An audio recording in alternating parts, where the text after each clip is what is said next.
सर्व पत्रकार मित्रांना नमस्कार. आल्याबद्दल सगळ्यांचं मनापासून स्वागत. आजच्या राष्ट्रवादी काँग्रेस पक्षाच्या पत्रकार परिषदेच्या निमित्तानं उपस्थित असणारे आपले खासदार डॉक्टर अमोल कोल्हेजी, आमदार रोहित पवारजी, अण्णा बनसोडेजी, विलास लांडेजी, कल्याणराव आखाडेजी, त्याचबरोबर गोरक्ष लोखंडेजी, सारंग कामतीकरजी, योगेश भरतजी, तुषारजी, अजितजी, फजलजी, सर्व उपस्थित असणारे मान्यवर, मागेही बसलेले मान्यवर, मला आता दिसत नाही. आजचा दिवस तसं बघितलं तर पिंपरी चिंचवड शहराच्या भविष्याची एक नवी दिशा ठरवणारा अशा प्रकारचा हा दिवस आहे.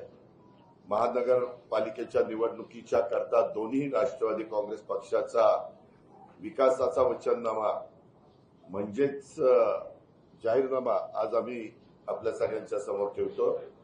परंतु सुरुवातीला सारंगजींनी सांगितलं तर संकल्प साथ पुन्हा सुरुवात अशा पद्धतीनं आम्ही या पिंपरी चिंचवडसाठी हमीपत्र जे आपल्या सगळ्यांच्या पुढे सादर केलेलं आहे आणि आपल्या मार्फत ते मतदार बंधू भगिनींच्या पर्यंत पोहोचवण्याचा प्रयत्न आमच्या सर्वांचा आहे.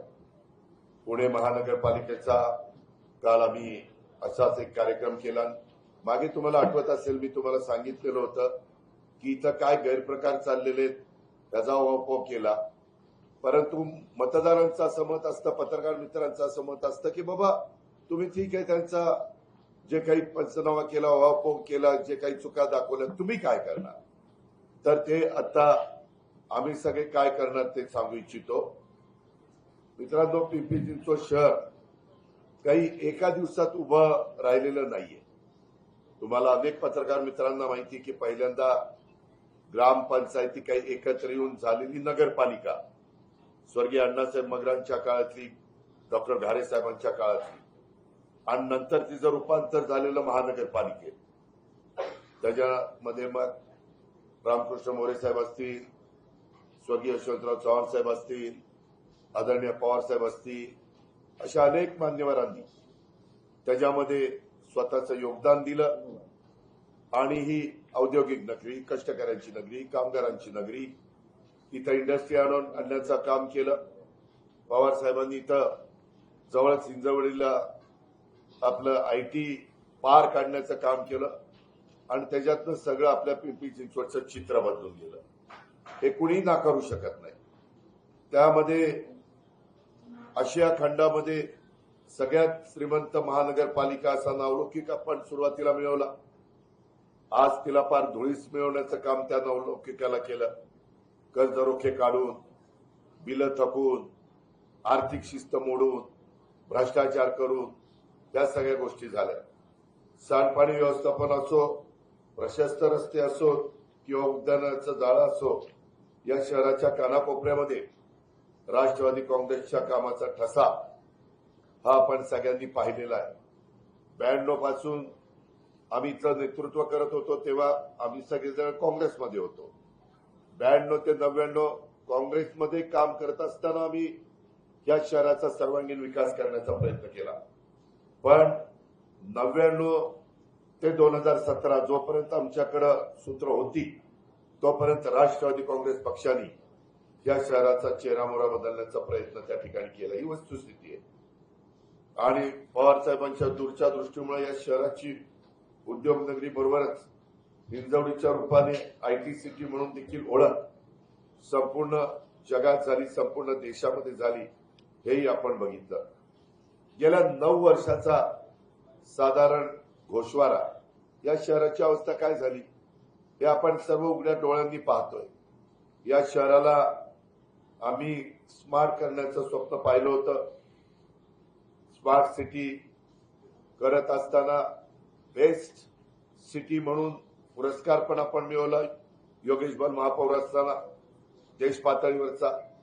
परंतु नंतर आमचं इथलं जबाबदारी ज्यावेळेस आमच्याकडनं जनतेने काढून घेतली आणि इतरांच्यावर दिली, त्यावेळेस इथं भ्रष्टाचाराचं थैमान घातलं गेलं.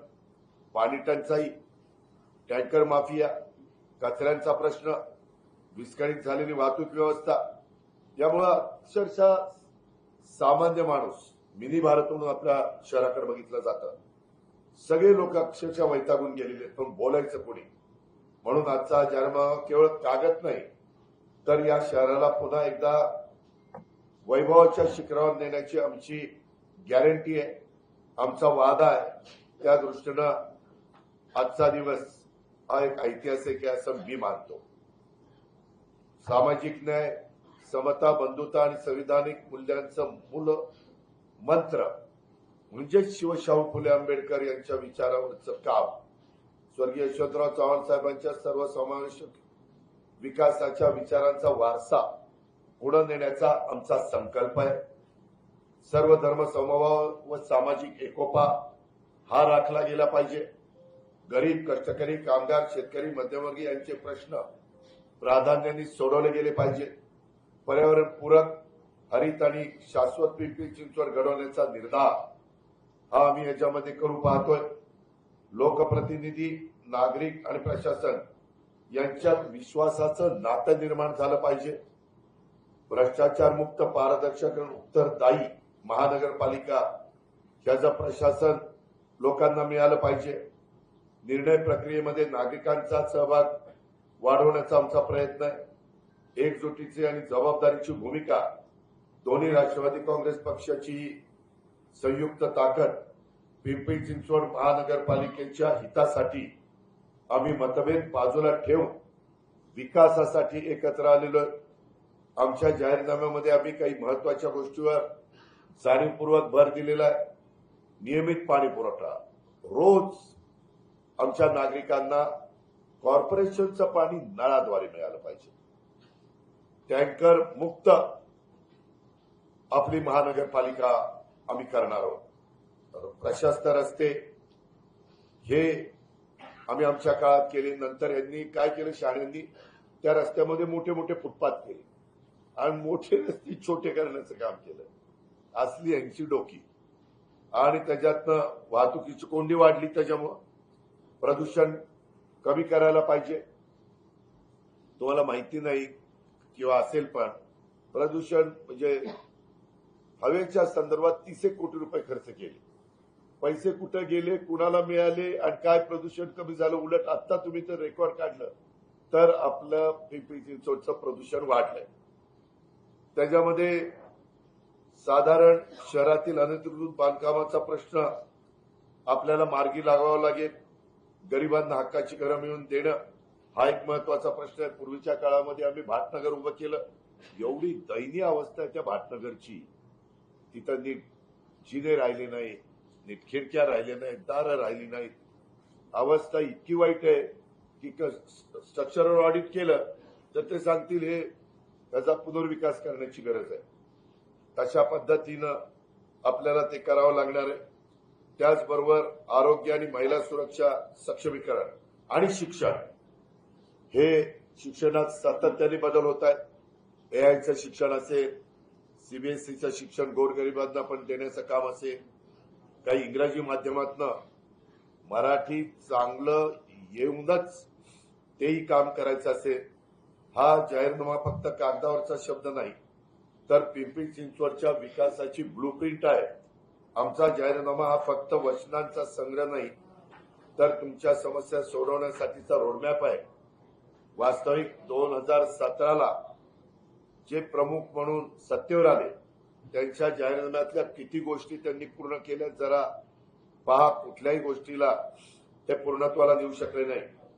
आम्ही जर जनतेने आम्हाला प्रतिनिधित्व करण्याची संधी द्यावी, दोन्ही राष्ट्रवादीला शहरात लोकाभिमुख कारभार आम्ही करू. मी स्वतः या शहराशी गेल्या 35 वर्षापासून जोडला गेलेलो आहे. इथली माती, इथले लोक माझे. तुम्ही आम्हाला साथ द्या. आम्ही पिंपरी चिंचवडला जागतिक दर्जाचं शहर बनू. एक उत्तम खासदार या नात्याने डॉक्टर कोल्हेंचं पण योगदान त्याच्यामध्ये राहील, कारण तेही या भागाचं प्रतिनिधित्व करताय. बाकीचे आम्ही सहकारी या पद्धतीनं मित्रांनो आम्हाला सगळ्यांना पुढे जायचंय हे मी आवर्जून तुम्हाला सगळ्यांना या निमित्तानं सांगू इच्छितो. आता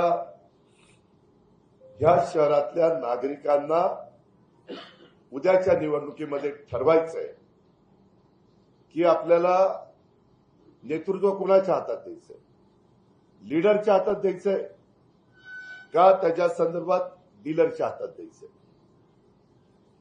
मतदार बंधूंनी ठरवा लीडर कोण आहे, डीलर कोण आहे. त्यामध्ये आपल्याला मी सांगू इच्छितो की संकल्प 7 आणि पुन्हा सुरुवात ही आमच्या या हमीपत्राचं महत्वाचं वाक्य आहे. त्यामध्ये एक म्हणजे नळाद्वारे दररोज पाणी, ते मी सुरुवातीलाच सांगितलं. आपल्या शहराच्या 32 प्रभागामध्ये नागरिकांना पाणी पुरवठ्याच्या निश्चित वेळ काही महिने आम्ही आधी जाहीर करू. कारण पाणी पुरवठा करताना मला एक गोष्ट माहिती आहे, सगळ्यांनाच पहाटे पाणी मिळेल अशातला भाग नाही. त्याच्यात वॉल असतात, ते ऍडजस्ट करावे लागतात. पण साधारण नागरिकांचा कामाला जाण्याचा वेळ आणि येण्याचा वेळ ह्याच्यामध्ये कुठंतरी त्यांना पाणी देऊन त्यांना अडचणी निर्माण करायच्या, हे आमचं अजिबात धोरण असणार नाही.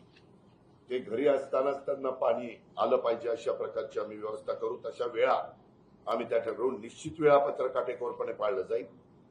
त्याच्यामध्ये पावना प्रकल्प जर पूर्ण केला, पूर्ण म्हणजे मागच्या काळामध्ये मी ह्या खात्याचा मंत्री असताना पवनेला फ्लॅबची उंची वाढवून काही अधिकचं पाणी आपण तिथं साठू शकतो. पवनेला दरवर्षी 100% धरण भरतं, एवढी कॅचमेंट एरिया आहे आणि तिथं जागाही आहे. परंतु त्याच्याकरता थोडंसं त्यांना काही जमिनी देणं राहिलेलं आहे. शेतकऱ्यांचं वेगळं मत आहे, सरकारकडे जागा तेवढी आहे, त्याच्यातनं त्याला मान्यता मिळाली, शेतकऱ्यांनी मदत केली, प्रश्न निघाला, सुटला, तर 100 MLD अधिकचं पाणी आपल्याला उपलब्ध होईल. शुद्ध पाणी पिंपरी चिंचवडकरांना मिळेल. 380 कोटीवरून आता 1156 कोटीवर हे बजेट गेलेलं आहे. ज्यावेळेस आम्ही त्या महानगरपालिकेमध्ये होतो त्यावेळेस 380 कोटीचं बजेट होतं. वाढ कशी होत गेली ते पहा. म्हणजे त्या बंद पाईपलाईनचं मी सांगतो. ITI मुंबईत आता DPR बनवलेला आहे, जागा 100% ताब्यात आहे. आमचाही सगळ्यांचा प्रयत्न ही पाईपलाईन पूर्ण करून घेण्यावर राहील. आता सुदैवाने तिथं दुसऱ्यांदा आमच्याच पक्षाचे लोकप्रतिनिधी सुधीर शेळकेजी आलेले आहेत. त्यांनाही आम्ही विश्वासात घेऊ. इतर पण काहींचा विरोध असेल त्यांनाही विश्वासात घेऊ आणि मार्ग काढण्याचं काम करू. टँकर माफियांचं 100% उच्चाटन करण्याचा आमचा त्या ठिकाणी इरादा आहे. झिरो गळती पाणी पुरवठा नेटवर्कच्या बाबतीमध्ये आम्ही ते करू पाहतोय. त्याचबरोबर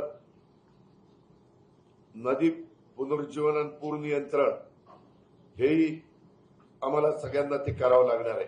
बऱ्याचशा ठिकाणी नदीत राडारोडा टाकला जातो, तो न जाता जेवढा प्रवाह वरनं धरणं भरल्यानंतर मॅक्सिमम पाणी किती 1000 क्युसेस येतं ते पाणी नदीच्या पात्रातच राहिलं पाहिजे, असं करता येऊ शकतं. देशात काही ठिकाणी झालंय. मी माझ्या बारामतीमध्ये करा नदी माझ्या जवळनं गेली, बारामतीतनं त्या करा नदीमध्ये केलंय. तर आता तिथं ज्या सखल भागात पाणी जायचं तिथं पाणी जायचं बंद झालेलं आहे. त्याचबरोबर दुसरा मुद्दा ट्रॅफिक मुक्त खड्डेमुक्त PCMC. त्याच्यामध्ये आपण जर पाहिलं तर 2 वर्षाच्या कालावधीत कनेक्टिव्हिटी प्रकल्प आम्ही पूर्ण करायचं हमी देतोय. Nigdi Ravet Wakad tech corridor, IT कर्मचाऱ्यांना होणारा वाहतूक कोंडीचा त्रास कमी करण्यासाठी, महामार्गातील अडथळे टाळण्यासाठी मेट्रो सहित एलिव्हेटेड रोड हा आम्ही करणार. मोशी चिखली तळवडे ग्रोथ कॉरिडॉर, वेगाने वाढणाऱ्या निवासी पट्ट्यासाठी तळवडे चौक, चिखली चौक ते कुदळवाडी चौक, देवआळंदी रस्ता येथे फ्लायओव्हर बांधणार व मोही पुलाची रुंदी त्या ठिकाणी वाढवणार. पिंपरी चिंचवड भोसरी औद्योगिक लूप नाशिक फाटा ते नारायणगाव या नॅशनल हायवे त्याचा NHAI याच्या निर्माण निधीच्या एलिव्हेटेड रोड जोडणारे रस्ते हे आम्ही त्याच्यामध्ये पुढाकार घेणार. त्याचबरोबर नदीच्या कडेने तळवडे ते चिखली DP रस्ता करणार. पिंपरी डेअरी फार्म नवीन पूल ते पुण्याकडे जाण्यासाठी VUP व्हेइक्युलर अंडरपास बनवणार. त्याचबरोबर वाकड पिंपरी सौदागर नाशिक फाटा भोसरी चाकण नवीन मेट्रो लाईन ही सुरू करणार. काळेवाडी फाटा ते देव आळंदी रस्त्यावरील तापकीर चौक ते MMS हायस्कूल चौक BRTS कॉरिडॉर नंबर 3 फ्लायओव्हर तिथं करणार. आणि डांगे चौकातील ग्रेड सेपरेटर बिर्ला हॉस्पिटल तेरगाव फाट्याकडे जाणाऱ्या रस्त्याला पुढे वाढवणार, ज्यामुळे इंजवडी भूमकर चौकाकडून येणाऱ्या ITचे जे लोक आहेत आमच्या बंधू भगिनी चिंचणगाव भोसरीकडे जाणे यांना सुलभ होणार आहे. हे रस्ते खड्डेमुक्त शहरातले रस्ते करत हा कार्यक्रम आम्ही करणार आहे. स्वच्छता अभियान भारतात कसं इंदोरचं प्रथम स्थान आहे तशा पद्धतीनं आम्हाला कचरा प्रकल्पाच्या टेंडरमध्ये इंटरेस्ट नाहीये. घरोघर जाऊन 100% कचरा संकलन हा इंदोरच्या धर्तीवर आम्ही करू पाहतोय.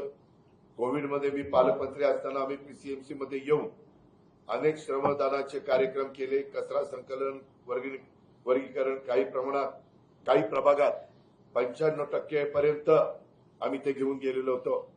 येणाऱ्या 2 वर्षात एक देशातलं महत्वाचं शहर स्वच्छ सर्वेक्षणामध्ये आपला वरचा क्रमांक कसा मिळेल याकरता आम्ही प्रयत्न करणार. आणि 100% कचरा वर्गीकरण, कचरा कंपोस्टिंग, सांडपाणी शुद्धीकरण, पुनर्वापर, पावसाच्या पाण्याचं नियोजन, वॉटर स्टेट हार्वेस्टिंग, सौर ऊर्जा वापर यासारखे पर्यावरणपूरक उपक्रम सातत्याने राबवणाऱ्या गृहनिर्माण सोसायट्यांना मालमत्ता करा 20% सवलत देऊन प्रोत्साहन व ग्रीन सोसायटी म्हणून सन्मान चिन्ह दिले जाणार आहे. अशा पद्धतीनं आम्ही हे सगळं काम त्याच्यामध्ये 100% कचरा संकलन करत असताना वर्गीकरण, ओल्या कचऱ्याचे कंपोस्ट व जैव ऊर्जेमध्ये वैज्ञानिक प्रक्रियेद्वारे शून्य लँडफिल क्षेत्राची खात्री, जुने कचरा डेपो बायोमायनिंगद्वारे स्वच्छ केले जातील तर रस्ते, बाजारपेठा, झोपडपट्ट्या आणि जास्त वर्दळीच्या सार्वजनिक ठिकाणी दररोज यांत्रिक स्वच्छता केली जाईल. जनजागृती करून PCMCला प्लास्टिक मुक्त शहर आम्ही बनवणार. 4थं हायटेक आरोग्य सुविधा त्यामध्ये देखील आम्ही ठरवलेलं आहे 100 राजमाता जिजाऊ क्लिनिक.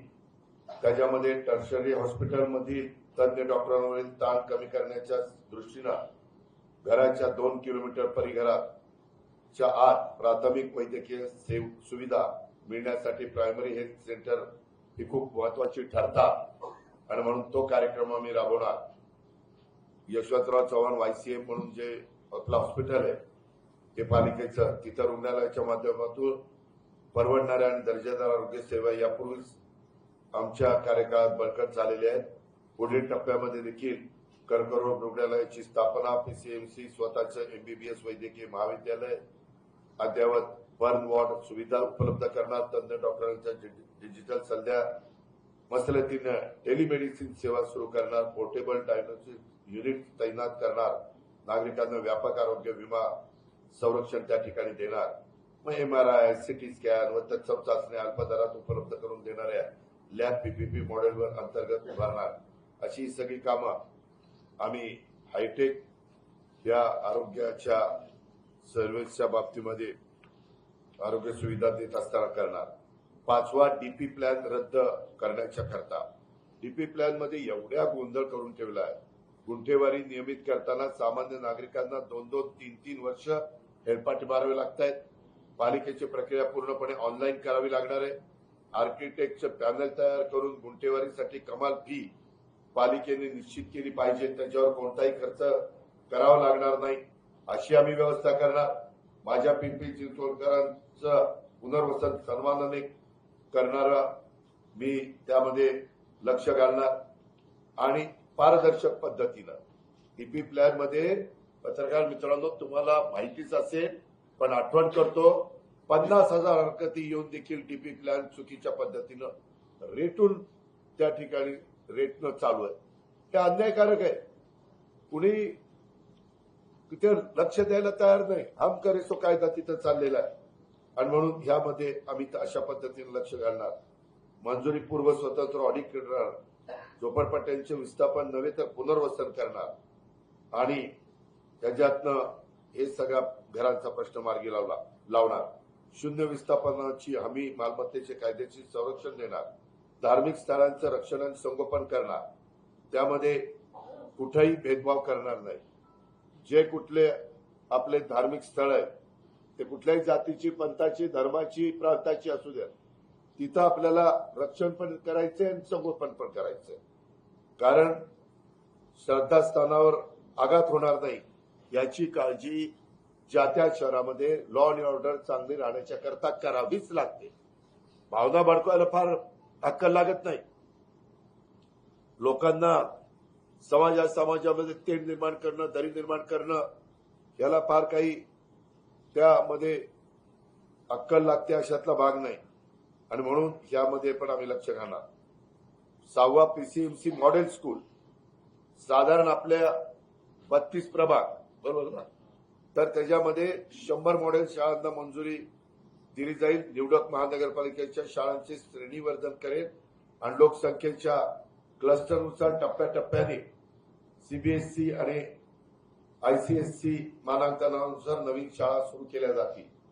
हे करताना मराठी तिथं कंपल्सरी असणारच, नाहीतर लगेच बघा मराठीवर अन्याय करायला निघाला असं नाही.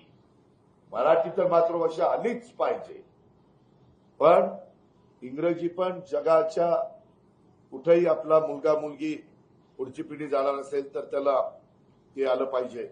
आणि म्हणून या शाळांच्या मध्ये आधुनिक वर्गखोल्या, विज्ञान, संगणक, प्रयोगशाळा, प्रशिक्षित शिक्षक, मराठी पायाभूत ज्ञानासह इंग्रजी माध्यमाचं शिक्षण, क्रीडा सुविधा आणि मूलभूत सुविधा उपलब्ध असतील. या पद्धतीनं आम्हाला गोरगरिबांच्या मुलांना पण दर्जेदार शिक्षण मिळवून द्यायचं आहे. पिंपरी चिंचवडकरांप्रती उत्तरदायित्व यामध्ये आम्ही एक महत्वाचा निर्णय घेणार आहोत. मेट्रो आणि बस ही पिंपरी चिंचवडकरांना पीएमपीएम आहे हे आपण मोफत त्या ठिकाणी देणार.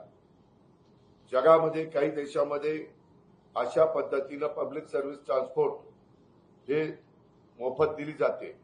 युरोपमध्ये तर अनेक लहान मोठ्या शहरांच्या मध्ये मेट्रो ट्राम ह्या काही ठिकाणी बस सर्वांसाठी मोफत असते. पूर्व युरोपमध्ये आहे, युरोपमध्ये आहे, मियामीमध्ये आहे, डेट्रॉईटमध्ये आहे, फ्रान्समध्ये टर्कीमध्ये आहे.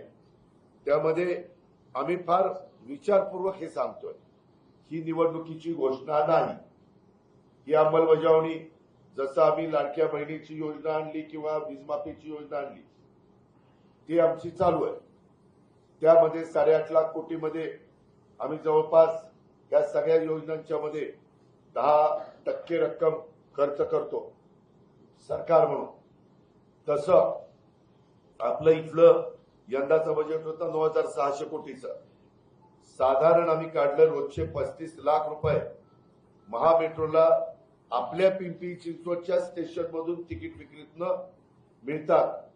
म्हणजे महिन्याला 10 कोटी. पीएमसी अधिक पीसीएमसी आम्ही ज्यावेळेस PCMC PMC company PMT PCMT company एकत्र केली त्यावेळेस पीएमसीचा हिस्सा ठेवला 60% आणि आपला ठेवला 40%. प्रवासी संख्या तशीच आपण धरूया. दर महिन्याला पीसीएमसी मधून तिकिटाचं उत्पन्न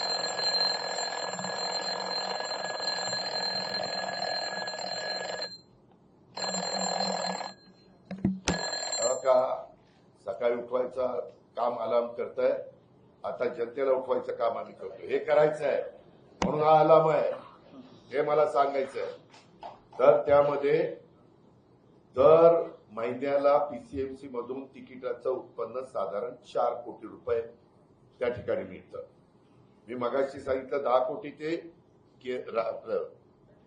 पीएमसी आणि पीसीएमसी 60-40 त्या 4 कोटी मिळतं. त्यातून एफसी गेटचा खर्च, कॅशियरचा खर्च, तिकीट विक्रीचा खर्च, स्टाफचा खर्च, तिकीट चेकिंगचा खर्च, त्या स्टाफचा खर्च, सिक्युरिटी बाउन्सरचा पगार, तिकीट किंवा स्मार्ट कार्डचा खर्च हे वजा केलं तर मला वाटतं पीसीएमसीला दर महिन्याला 3-3.5 कोटी रुपये खर्च पडेल.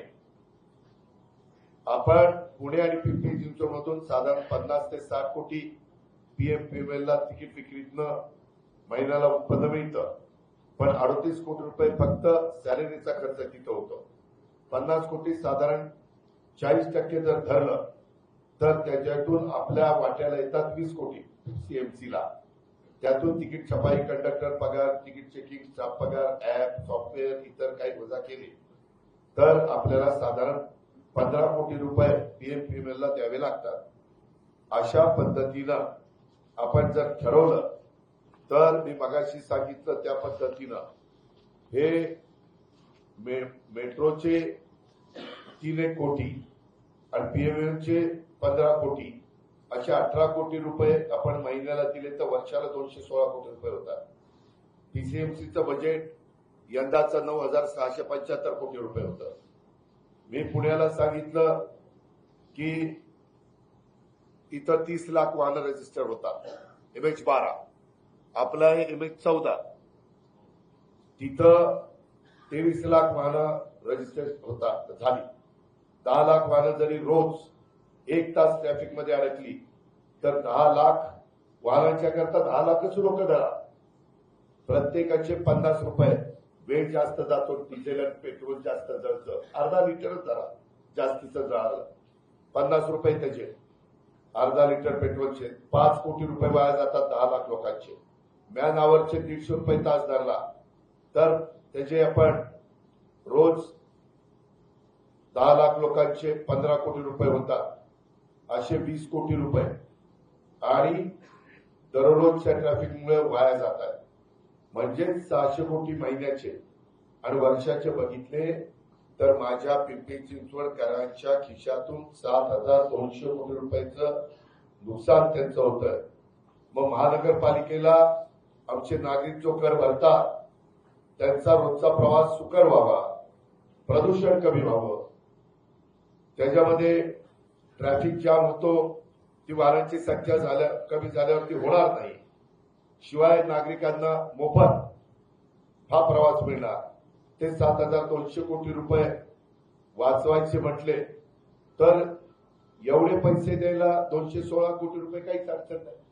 ते आपल्या बजेटच्या फक्त 2 ते 2.25% आणि आपल्याला इथून पुढे पारदर्शक कारभार करायचा, त्याच्यामुळे बरेच टक्के आपले वाचणार. ते काळजीच करू नका. आणि हा प्रवास मोफत केल्याने खासगी वाहनांचा वापर कमी होऊन वाहतुकीची कोंडी सुटणार आहे. वायू प्रदूषणात लक्षणीय घट होणार आहे. कारण एवढी वाहनं कमी आल्यानंतर लोक बसणार आहेत ते इलेक्ट्रिक मेट्रोमध्ये बसणार आहेत, प्रदूषण नाही. ई व्हेकल किंवा सीएनजी बसमध्ये बसणार आहे, तिथंही प्रदूषण नाही. वेळ, इंधन आणि आर्थिक संसाधनांची बचत होईल. सामाजिक समता आणि समाज शहरी विकासासाठी हे महत्वाचं आहे. मोफत सार्वजनिक परिवहन हे केवळ सामाजिक कल्याणाचं साधन नसून ते वाहतूक व्यवस्थापनाचं प्रभावी धोरण आहे. या पद्धतीनं मित्रांनो आम्ही त्या ठिकाणी करू पाहतोय आणि आम्हाला ते करायचंय म्हणून आम्ही याची हमी दिलेली आहे आणि आम्ही हे राबवून दाखवणार. तेवढं आमच्यामध्ये निश्चितपणे धमक आहे. आता काही जणांनी तिकडं प्रेस झाली माझी की लगेच हे कसं शक्य आहे, सरकारने मान्यता दिली का, त्याच्यामध्ये कॅबिनेटने मान्यता दिली का. मित्रांनो त्याच्यामध्ये मी आपल्याला सगळ्यांना सांगतो की हे पुणे आणि पिंपरी चिंचवड महानगरपालिकेचं बजेट आहे. त्या निवडून आलेल्या बॉडीला अधिकार आहे त्यांच्या बजेटमध्ये काय करायचं आणि काय नाही करायचं. त्याच्यामुळं आता काहींनी जाहीरनाम्यात दिलं ना 75 वर्षाच्या वयच्या लोकांना आम्ही मोफत प्रवास करणार. मग काही कॅबिनेटने मान्यता दिली, सरकारची मान्यता घेतली, तो त्यांचा अधिकार आहे. महानगरपालिकेला स्वायत्तता. अशा पद्धतीनं ते आम्ही करणार. आज जवळपास 10% विद्यार्थ्यांना ऑनलाईन शिकण्याची इच्छा असते. हार्वर्ड, स्टॅनफोर्ड सारख्या संस्थांचे अभ्यासक्रमही घरबसल्या ऑनलाईन उपलब्ध आहेत.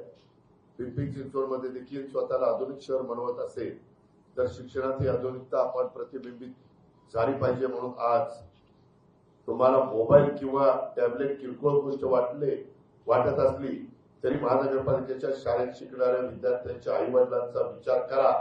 एक कंपनीत काम करणारा, कोण रिक्षा चालवणारा, कोणी बाप किंवा घरकाम करणारी आई, यांच्यासाठी त्यांचं सगळं जे काही अवकाश, त्यांची स्वप्न, त्यांची मुलं आहेत त्यांना शिकवण्यासाठी, बरोबरीने पुढे जाण्याची संधी मिळण्याच्यासाठी आम्ही महानगरपालिकेतल्या मुलांना टॅबलेट त्या ठिकाणी देणार आणि त्याच्यातनं चांगला बदल आम्ही घडवून आणणार. मध्ये आमच्यावर काहींनी मोफत प्रवास करायला परवानगी दिली, म्हणजे तुम्ही योजना राबवली, तर रिक्षा चालकांचं काय? रिक्षा चालकांना कुठलाही त्रास होणार नाही. उलट आता त्यांना गर्दीमध्ये रिक्षा चालवावी लागती, त्यावेळेस रस्ते जरा मोकळे होतील.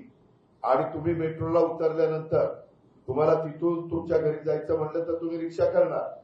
माझं घर लांब असेल, मेट्रो स्टेशन जरा 2 किलोमीटर असेल तर तिथून मी रिक्षाने जाणार. त्याच्यावर रिक्षाचा व्यवसाय कमी होत नाही. मुद्दाम आमचे विरोधक रिक्षावर घंटांतर येणार, कॅबवर घंटांतर येणार असं काहीतरी सांगतील. असं काही होणार नाही. उलट त्यांना व्यवसाय मिळेल आणि त्यांचा बचत होईल. पेट्रोल, डिझेल काय असेल किंवा सीएनजीची नाही राहणार. परवा मला महिला ह्याच कालासागरमध्ये भेटलेल्या होत्या. त्या म्हणले दादा अलीकडेच ते सुरू केलं. मी त्यांच्याबद्दल संबंधितांना विचारलं.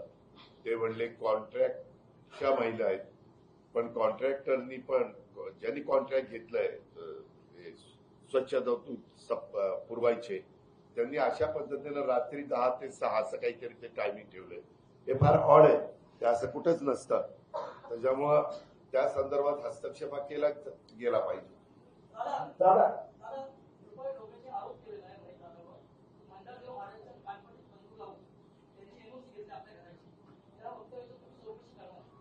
कुणाला बंदूक लावली?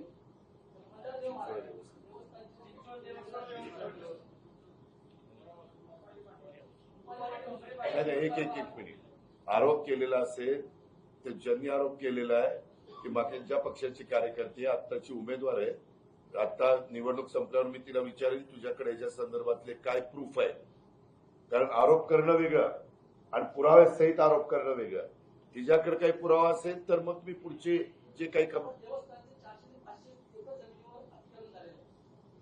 म्हणूनच मी सांगतो ना की आरोप केलेले त्याच्या संदर्भामध्ये मग देवस्थाननी तक्रार केली पाहिजे अतिक्रमण झाले म्हणून.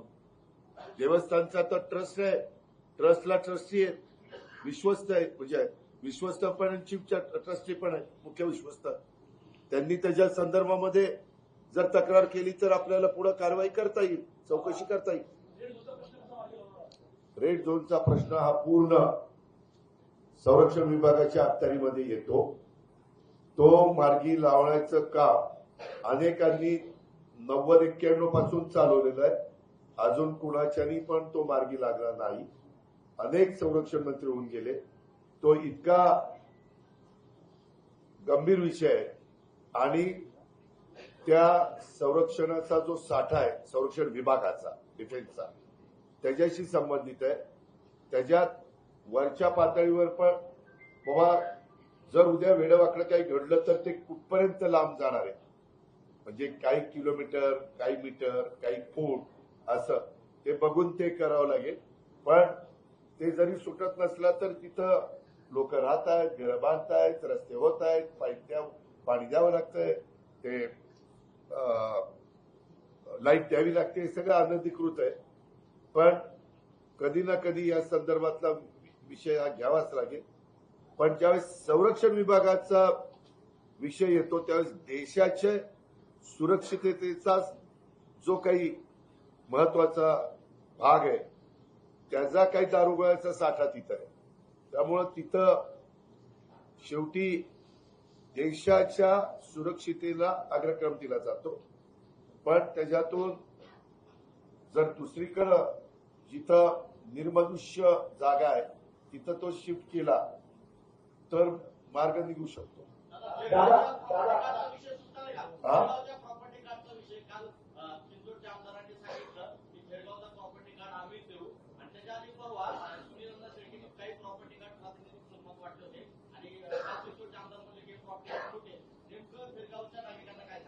मी थेरगावला तिकडच्या भागात सभा घेतलेली होती, संतोष कोकणे त्या सगळ्या कायवाडी वगैरे परिसरात. त्याच्यात हा विषय मी सांगितलेला आहे. त्यामध्ये मी स्वतः लक्ष घालून मार्ग काढील. त्याच्याबद्दलची चर्चा मंत्रिमंडळाच्या स्तरावर झालेली आहे. काही निर्णयापर्यंत आम्ही आलेलो.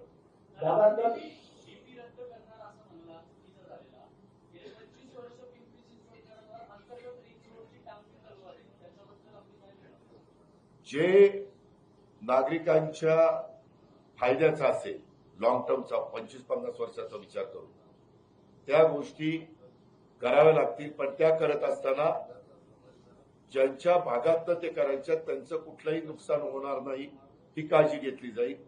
त्याचं नुकसानच होत असेल तर त्याची पर्यायी व्यवस्था अतिशय चांगल्या पद्धतीने करून दिली जाईल.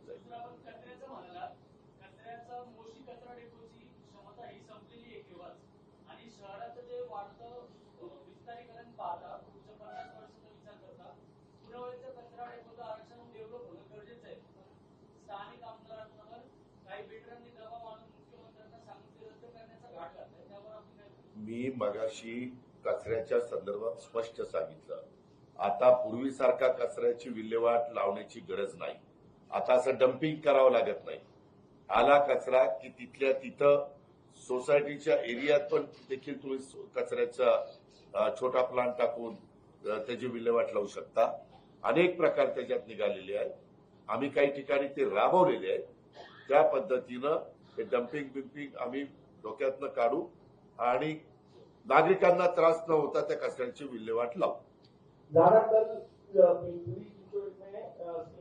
सीएम साहब आए थे, उन्होंने कल ये बताया कि लाडली बहन योजना जो है उसके बाद में जो महिलाएं हैं उनको लखपति योजना का लाभ दिया जाएगा. अभी आपने भी यही बोला कि 5 लाख तक की जो मदद है लाडली बहना को दी जाएगी. तो दोनों योजना एक ही अलग अलग? नहीं. लाडली बहना योजना अलग है, लखपति योजना ये अलग है. ऑलरेडी वो government of Maharashtra K area में चालू है, अपने महाराष्ट्र में चालू है.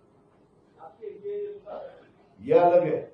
ये जैसे सारथी, महाज्योति, भारती, आरटी, भारती, अमृत, ये जो संस्थाएं हैं उनमें जो नए बच्चे ग्रेजुएशन होने के बाद छोटा कुछ व्यवसाय करना चाहते हैं तो उनके लिए विदाउट इंटरेस्ट का बंदोबस्त हम करेंगे. उतना अमाउंट देंगे. 5 साल में उन्होंने खाली जो लोन लिया है लोन का रिपेमेंट करने का, इंटरेस्ट का रिपेमेंट इस योजना में करेंगे. ऐसा है. और उन्होंने लोन रिपेमेंट नहीं किया तो इंटरेस्ट रिपेमेंट नहीं होगा. इसीलिए उसमें एक फाइनेंशियली आप ठीक तरह से उनको एक बराबर रिपेमेंट करने का ये भी सोच भी सकते हैं, क्योंकि उसमें उनको फायदा होने वाला है.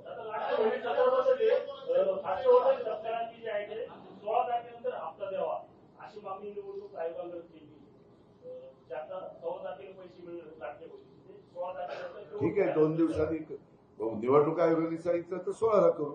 काय फरक पडतो. निवडणूक आयोगाने सांगितलं तर मुख्यमंत्र्यांच्या सभेमध्ये एसआरएचा मुद्दा एक उपस्थित करण्यात आला होता. महेश लांडेंनी त्यावेळेला म्हटलं की इथे एसआरएचे बाप अनेक जण झालेले आहेत आणि मग आम्ही चौकशी करू. एसआरएचा मुद्दा खूप गाजताना दिसतोय.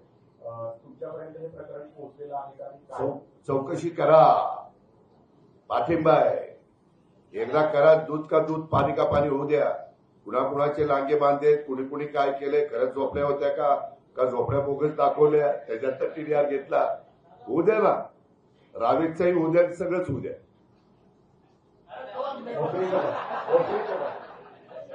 सगळं रावेत होऊ द्या, भोसरी होऊ द्या, पिंपरी होऊ द्या, चिंचवड होऊ द्या. काय आपलं कार्यक्षेत्रात जिथं जिथं एसआरएच्या स्कीम चालल्या ते सगळंच होऊ द्या. मी कधीच चुकीचं समर्थन करणार.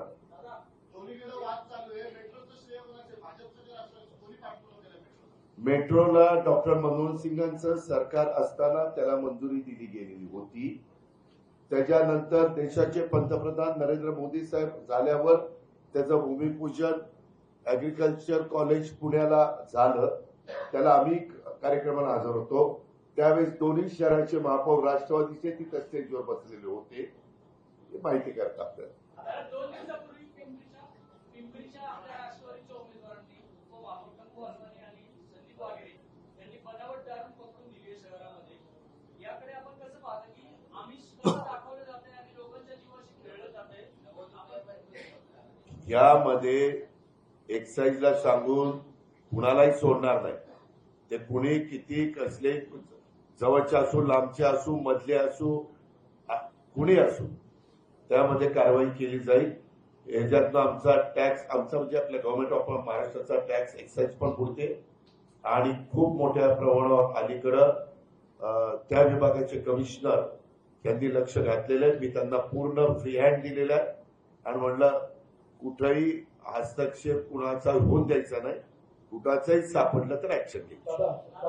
ही सत्ता पालिकेची गावाला सत्तामध्ये द्या, कारण पाणी आलं तर बारामतीला सांगू जाणार का असं काही सांगू नसतं. गाववाला आणि बारामतीला काय ही सत्ता पालिकेची गाववाल्याच्या हातामध्ये द्या. हो. पाणी जर नाही आलं तर बारामतीला सांगायला जाणार का? अरे कशाला बारामतीला जायचंय? कुठेही जरी मी असलो तरी साधा अजितनं, योगेशनी, तुषारनी, विलासनी, अण्णांनी फोन उचलला तरी लगेच ही तुमची फळी कमी पडते. तुमचे आरोप होत नाही तर कोणीच बोलत नाही. जाऊ द्या. अहो, मी बोलायला आहे म्हणून ते सगळे माझ्या पाठीशी आहेत. काळजी करू नका.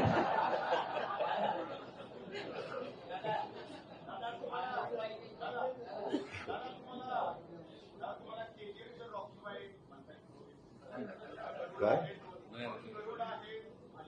यांनी तो पिक्चर बघितलेला नसेल, मी मी नाही बघितलंय ते मी बोललो. मी सिनेमा बघितल्यावर सांगतो तर योग्य बोललाय का अयोग्य?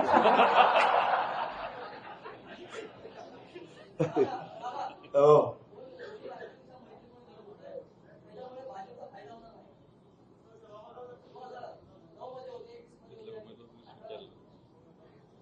काय आता आमचं तेवढ्या 2 करता जरा तुटत होतं. मला तुटून द्यायचं नव्हतं म्हणून मैत्री पूर्ण. मला एक प्रश्न असा होता की आपण म्हणलं की पिंपरी चिंचवडला नळाद्वारे पाणी मिळेल आणि 24 तास मिळेल. 24 तास नाही, दररोज पाणी मिळेल. दररोज पाणी मिळेल. माझ्या नावावर काही खपू नका. मी सगळं टेप झाले. दररोज पाणी मिळेल, पण पिंपरी चिंचवडला जे पाणी मिळतं ते ज्या पवना धरणावरती आहे, त्या धरणामध्ये जे धरणग्रस्त आहेत त्यापैकी आता फक्त मी जे माझ्या अधिकाऱ्यांनी माहिती घेतली त्यामध्ये फक्त 1965 पासून 2025 पर्यंत फक्त 67 लोकांना महानगरपालिकेने कामाला लावलेलं आहे. या व्यतिरिक्त फक्त 350 लोकांचं पुनर्वसन झालंय. ते उर्वरित पुनर्वसन कधी होणार आणि तिथला त्यांची 3 पिढ्या पुनर्वसन कधी होणार आणि तिथला त्यांची 3 पिढ्या वाया गेल्या. आता त्यांना नोकरीला वगैरे लागलं का नाही लागलं? मी त्यामध्ये प्रेसमध्ये मगाशी सांगितलं, हा मुद्दा वेगळा आहे. मी मगाशी असं सांगितलं की तिथले लोकप्रतिनिधी सुनील शेळके साहेब जे दुसऱ्यांदा लाख मतांनी निवडून आलेले आहेत, त्यांना विश्वासात घेऊ. तिथल्या जनतेचं नक्की काय म्हणणं आहे ते जाणून घेऊ आणि त्याच्यातनं जो काही योग्य मार्ग काढायचा आहे तो त्या ठिकाणी काढू असं सांगितलं. तिथले लोकप्रतिनिधींनी एक आपल्या पक्षाचा संचालक आहे, गेले 15 वर्ष संचालक आहे. त्यांच्याच मुलाला तिथं डॅमवरती कॉन्ट्रॅक्टवरून नोकरी लावल्या. सर्वसामान्य लोकांना तिथले मुलांना नोकरीला लावण्याचा ते विचारच करत नाही. हा पिंपरी चिंचवड शहराच्या बाहेरचा प्रश्न आहे. मी आता पिंपरी चिंचवड शहराच्या बद्दलची प्रेस कॉन्फरन्स घेतोय. तरी देखील मी ते पण इकडे प्रचार करताय. मी सांगेन की एका पत्रकार मित्रांनी असा प्रश्न विचारलेला, वस्तुस्थिती काय?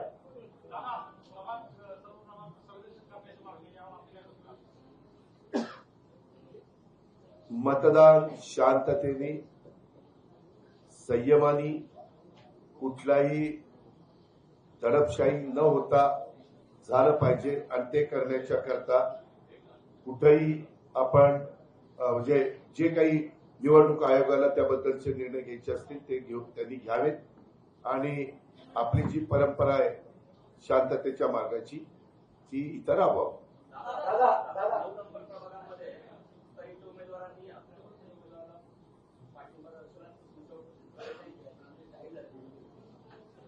नाही ठीक आहे, त्यांनी स्वतःचा प्रचारच करायचं बंद केलं तर काय घेऊन बसलं.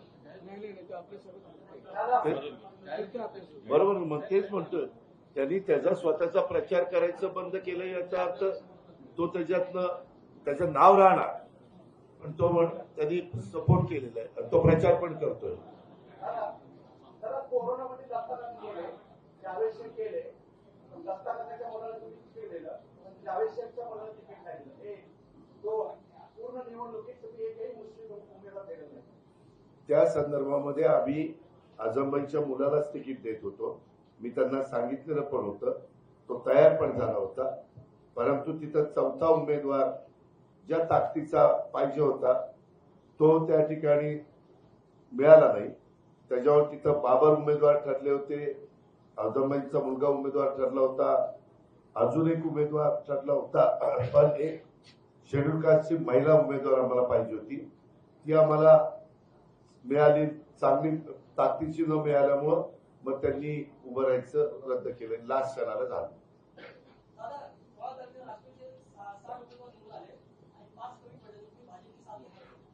कोण?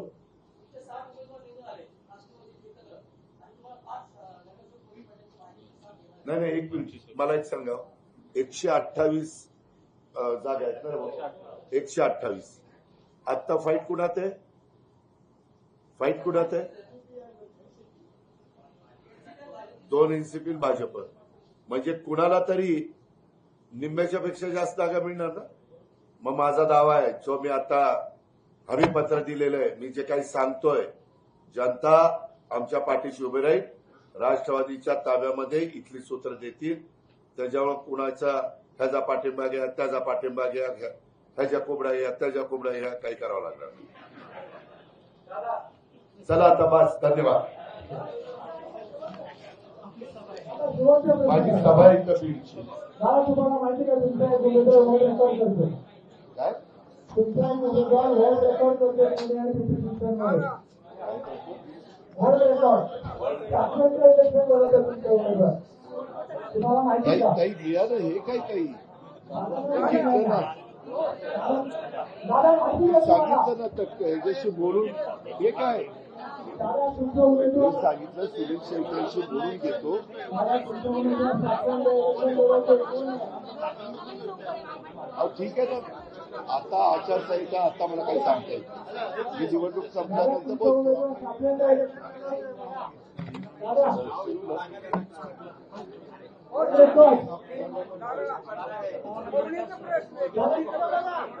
अरे आचारसंहिता आहे, आचारसंहिता संपल्यावर सांगतो ना. अरे काय ह्याच्यात तर काहीच नाही. विचार करा, एक कंपनीत काम करणारा कोण, रिक्षा चालवणारा कोणी, बाप किंवा घरकाम करणारी आई, यांच्यासाठी त्यांचं सगळं जे काही अवकाश, त्यांची स्वप्न, त्यांची मुलं आहेत, त्यांना शिकवण्यासाठी, बरोबरीने पुढे जाण्याची संधी मिळण्याच्यासाठी आम्ही महानगरपालिकेतल्या मुलांना टॅबलेट त्या ठिकाणी देणार आणि त्याच्यातनं चांगला बदल आम्ही घडवून आणणार. मध्ये आमच्यावर काही मोफत प्रवास करायला परवानगी दिली, म्हणजे तुम्ही योजना राबवली, तर रिक्षा चालकांचं काय? रिक्षा चालकांना कुठलाही त्रास होणार नाही, उलट आता त्यांना गर्दीमध्ये रिक्षा चालवावी लागती, त्यावेळेस रस्ते जरा मोकळे होतील. आणि तुम्ही मेट्रोला उतरल्यानंतर तुम्हाला तिथून तुमच्या घरी जायचं म्हटलं तर तुम्ही रिक्षा करणार. माझं घर लांब असेल, मेट्रो स्टेशन जरा 2 किलोमीटर असेल, तर तिथून मी रिक्षाने जाणार. त्याच्यावर रिक्षाचा व्यवसाय कमी होत नाही. मुद्दाम आमचे विरोधक रिक्षावर घंटांतर येणार, कॅबवर घंटांतर येणार, असं काहीतरी सांगतील. असं काही होणार नाही, उलट त्यांना व्यवसाय मिळेल आणि त्यांचा बचत होईल, पेट्रोल डिझेल काय असेल किंवा सीएनजीची. लाडकी बहीण ह्याच्यामध्ये पण आम्ही महाराष्ट्रातल्या लाडक्या बहिणींना राज्यस्तरावर सत्तेत आणण्याच्या महत्वाची भूमिका त्या ठिकाणी बजावली. त्याच्यामध्ये मोफत कौशल्य विकास, आता प्रशिक्षण पूर्ण करणाऱ्या महिलांना सन्मानाने उपजीविका सुरू करण्याच्यासाठी किंवा आहे तो व्यवसाय वाढवण्याच्यासाठी 5 लाखापर्यंत व्याजमुक्त कर्ज हे आम्ही देणार. हा कार्यक्रम आम्ही 5 वर्षाच्या करता राबवणार आणि त्यामध्ये व्याज हे बँकांना पण आरबीआयने सांगितलेलं आहे की अशा वर्गाला सवलतीच्या दरात व्याज द्या, त्याच्यामध्ये ते देतील तेवढं, आणि त्याच्यामध्ये काही कमी पडलं तर आम्ही त्याच्यामध्ये घालून ती रक्कम फार तशी कमी असते. हा जाहीरनामा हा आमचा पुढच्या 5 वर्षाचा आहे. लोकांनी जेव्हा जेव्हा आमच्यावर जबाबदारी दिली आम्ही रात्रंदिवस कामं केलेली आहेत. आम्ही सकाळी 6 वाजल्यापासून कामाला झोकून देतो, बदल घडवून आणलेत. पुण्याची दिशा बदलणारा जाहीरनामा आम्ही जसा काल दिला तसा पिंपरी चिंचवडचा दिशा बदलणारा जाहीरनामा आहे. मी तुम्हाला पालकमंत्री तुम्ही मला केलं, उपमुख्यमंत्री केलं, तुमच्या विश्वासाला मी कधी तडा जाऊ देणार नाही आणि दिला पण नाही. 5 वर्षानंतर मी जेव्हा तुमच्याकडं महानगरपालिकेच्या निवडणुकीच्या निमित्तानं मत मागायला येईल तेव्हा मला दादा हे वचन पूर्ण झालं नाही असं ऐकावं लागणार नाही, ऐकायला येणार नाही. हा जाहीरनामा हे आम्ही हमीपत्र हे कौतुकासाठी सांगितलेलं नाही, हा मोजमापाच्यासाठी लिहिलेला आहे. जर रोज स्वच्छ पाणी आलं नाही तर आम्हाला जाब विचारला जाईल. पावसानंतर रस्ते खराब झाले, पाणी तुंबलं तर जाब विचारला जाईल.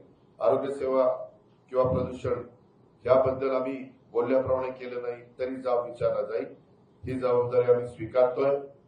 मला ऐकायचंय दादा ही कामं पूर्ण झाली, आता याच्या पुढे काय, हा मी स्वतःसाठी ठरवलेला निकष आहे असं माझं आपल्याला सगळ्यांना स्पष्ट सांगणं आहे.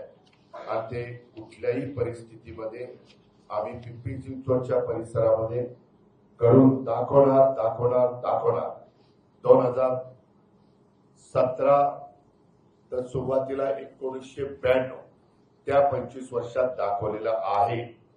त्याच्यावर आमची 25 वर्षाची कारकीर्द नागरिकांनी डोळ्यासमोर आणावी आणि आताच्या कारभाऱ्यांची 9 वर्षाची कारकीर्द डोळ्यासमोर आणावी. लोकांनाच कळेल जे दहशत, जे गुंडगिरी, जी दादागिरी, जे काही लोकांना भीती घालण्याचं काम चाललेलं आहे त्याला अक्षरशः लोक कंटाळलेले आहेत. लोकांना पर्याय हवा आणि तो पर्याय दोन्ही राष्ट्रवादी काँग्रेस पक्ष हे आमच्या या सर्व उमेदवारांच्या साक्षीनं आम्ही तुम्हाला देतोय. हेच मला आजच्या या संकल्पसात पुन्हा सुरुवात या निमित्तानं सांगायचं होतं, ते मी सांगितलेलं. धन्यवाद.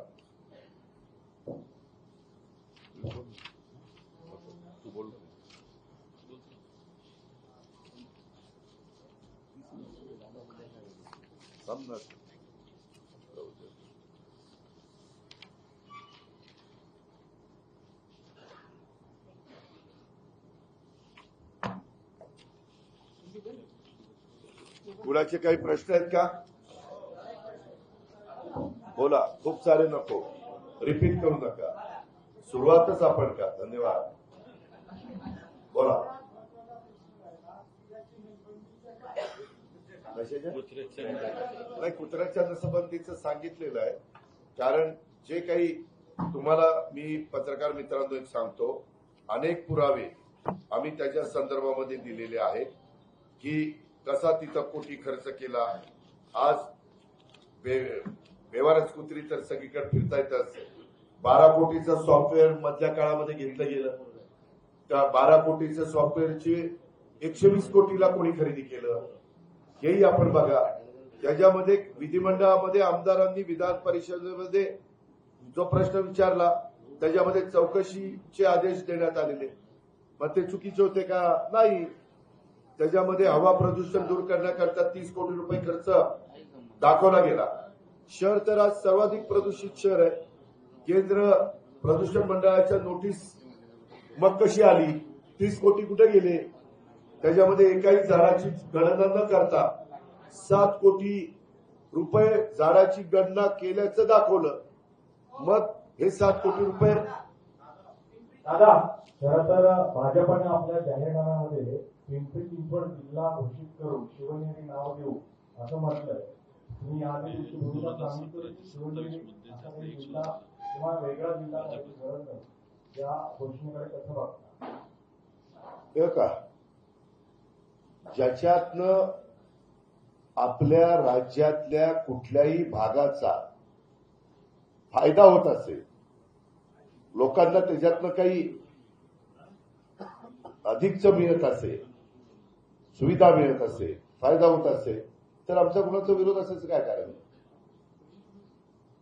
त्यामध्ये जिल्हा करणं का पुणे जिल्ह्यामध्ये अजून एक म्हणजे जिल्हा म्हणायचंय का या पिंपरी चिंचवडला शिवनेरी नाव द्यायचंय हे काही मला नीटपणे समजलेलं नाही. एकूणच हे महापालिकांच्या निवडणूक आहेत तर मग हा मुद्दा महत्वाचा वाटतो की दोन जिल्हे हो का? या संदर्भामध्ये जाहीरनामा आहे. मी मुंबईला गेल्यानंतर रेव्हेन्यूशी बोलून काय नक्की आहे, कारण आपल्या पुणे जिल्ह्याला 21 आमदारांचा जिल्हा 3.5 खासदारांचा जिल्हा असल्यामुळे की वेगळं आगळं महत्व आहे हे तर बरोबर आहे की. आणि त्याच्यामुळं पिंपरी चिंचवड जिल्हा करायचा आणि शिवनेरी नाव द्यायचं. शिवनेरी नाव युगपुरुष छत्रपती शिवाजी महाराजांचा जन्मस्थळ असणारा तो किल्ला आहे. जर राज्याभिषेक रायगडला झाला आणि कुलाब्याचं रायगड केलं, आता पुण्याला न हात लावता तिथं कुणाच्या काही वेगळे प्रसंग घडू नये म्हणून इकडं पिंपरी चिंचवडला सरकलंय का काय हे पण कळायला मार्ग नाही. त्याला भाजपच्या जाहीरनाम्यात पुन्हा एकदा कुत्र्यांच्या लसबंदीचा उल्लेख या ठिकाणी. कशाचा? कुत्र्यांच्या लसबंदी त्याच्यात सटक लागली ना बाबा. लसबंदीमध्ये आवक होतीये, भ्रष्टाचार करता येतोय म्हणून टाकला असेल. आता हे का माझ्याकडे त्यांचा मागच्या 2017चा जाहीरनामा आहे. 20-27 सगळ्या मिळून आहे. त्याच्यामध्ये एक पण त्यांचा त्या ठिकाणी जाहीरनामा 27 मधलं एक देखील काम केलेलं नाही, एक पण नाही. असा तो जाहीरनामा आहे. मुख्यमंत्र्यांनी तर दावा केला की आपण 2017 मध्ये जे म्हटलं होतं ते सगळं पूर्ण केलेलं आहे. आता त्यांनी हा जाहीरनामा प्रसिद्ध करताना दावा केला. बरं, आता मी सांगू का त्याच्यात काय सांगितलेलं होतं? ज्येष्ठ नागरिकांना आनंदी ज्येष्ठत्व लाभण्याच्यासाठी विविध सुविधा उपलब्ध करून देणे. कुठल्या ज्येष्ठ नागरिकाला विविध सुविधा उपलब्ध झाली सांगा? सांडपाण्याचा पुन्हा वापर आणि त्यातून वीज निर्मिती कुठं झाली? 9 वर्षात पुनर्वापर आणि वीज निर्मिती सांगा? त्याच्यामध्ये कुठंतरी सुसज्ज भाजी मंडई उभारणे, कुठं सुसज्ज भाजी मंडई उभारली? ह्याच्यातलं एकही नाही झालं. त्याच्यामध्ये सर्वांच्यासाठी उच्च आरोग्य सुविधा व 3 लाखापर्यंत आरोग्य विमा उतरवणार. हिंजवडी आयटी पार्ककडे जाणारी सार्वजनिक वाहतूक व्यवस्था सक्षम करणार व हिंजवडीत एक चाकण मेट्रो सुरू करणार. 9 वर्षात काही झालं नाही. हे असलं सगळं आहे. त्याच्यावर त्याला किती महत्व द्यायचं तुम्ही विचार करा. पूर्वी मुख्यमंत्री असं म्हणाले की अजित पवारांनी युक्ती धर्म पाळला नाही, टीका केली. आम्ही मात्र संयमाने सरळ. कुठे टीका केली? जर मी इथली महानगरपालिका लढवतोय तर 9 वर्षात तिचं काय चुका झाल्या ते सांगायचं नाही. चुका सांगणं म्हणजे युती धर्म न पाळणं असं होतं का? मी पुराव्यानिशी दाखवतोय. पहिल्याही प्रेसला सांगितलं, नंतरही बोललोय, आजही बोलतोय. आणि तुम्हाही पत्रकार मित्रांना सगळं माहिती आहे.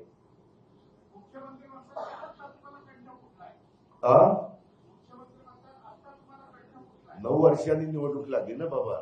मध्ये निवडणूकच लागली नाही तर कंठ कसा फुटेल? आणि कंठ फुटून ती वाया जाईल ना. तुम्हाला आदित्यमध्ये बोलणारे बोलतो कोण आहे? नाही, ते स्वतःच इतके कर्तृत्ववान आहे की त्यांना बोलवता जरी कोण नाही. ते स्वतःच स्वयंपूर्ण आहे. वसुलीचे लोक स्वयंपूर्ण असतात.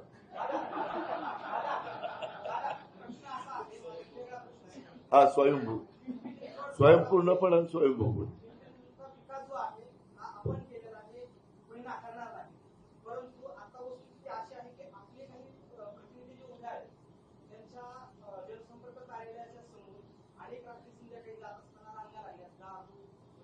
आमच्या बरेच प्रभागातून गेले. शुद्ध नागरिक म्हणून, पत्रकार म्हणून विचारतो की नागरिक म्हणून तुम्हाला विचारतो की अनेक ठिकाणी असे रांगा लागले. आपण बंदोबस्त साठी सांगणार नाही, निवडणूक आचारसंहितेच्या काळामध्ये कुणालाही तसं सांगता येत नाही. त्यांना डायरेक्शन असतात निवडणूक आयोगाच्या, पोलिसांनी काय करायचं काय नाही करायचं हे सगळे कोड ऑफ कंडक्ट मध्ये आहे ना बाबा. आम्ही कसं तिथं हस्तक्षेप, उलट आम्ही काय करायला गेलो तर यांनी आचारसंहितेचा भंग केला म्हणून आमच्यावर कारवाई होईल. काल ऐका ना, काल महेशदादा असं म्हणते की आपण एकत्र बसू, एकत्र म्हणजे तुम्ही महेशदादा आणि पिंपरी चिंचवडच्या विकासाबाबतीत चर्चा करू. त्याच्यात तुमचं मत काय? आता 9 वर्षात तुला सुचलं नाही ना, आताच काय सुचायला लागलं? अरे बाबा 9 वर्षात जे झालं नाही, जे काही इथं सगळं जे झालं, आम्ही जे आरोप केले त्याचं उत्तर दिलंय का कुणी? जे काही आम्ही 70 लाखाचा ब्रिज 7 कोटीपर्यंत जातो, 12 कोटीचे सॉफ्टवेअर 120 कोटीपर्यंत जातात, झाडं गणना न करता 7 कोटी त्याला खर्च करता, 30 कोटी हवा शुद्धीकरणाकरता खर्च करता, आणि बाकीचे तर एवढे टेंडर काढून तिथं कर्जबाजारी आपल्या महानगरपालिकेला केले. हे त्याचं उत्तर द्या ना. त्याच्यामध्ये बिल 4,000 कोटीची थकली, त्याचं उत्तर द्या ना. मूलभूत गरजा आपल्या शहराच्या पूर्ण केल्यात का नाही केल्या? दुसरा प्रश्न, मी सांगितलं ना की त्या संदर्भामध्ये नवनिर्वाचित नगरसेवकांशी चर्चा करून त्यांचं काय मत आहे, या क्षेत्रात ज्यांनी काम उत्तम केलेले पण आज रिटायर झालेले त्यांचं काय म्हणणं आहे, या क्षेत्राचा अभ्यास असणारे आताचे काम करणारे जे त्यांचं काय मत आहे, जे आपल्या शहराच्या सर्वांगीण विकासाच्या दृष्टीनं महत्वाचं असेल. आणि माझे छोटे शेतकरी म्हणजे छोटे भूधारक यांना त्याच्यामध्ये टार्गेट केले, मोठ्यांना बड्यांना त्याच्यातनं बाजूला काढून छोट्यांच्यावर आरक्षण टाकली, ती आम्हाला दूर करायची.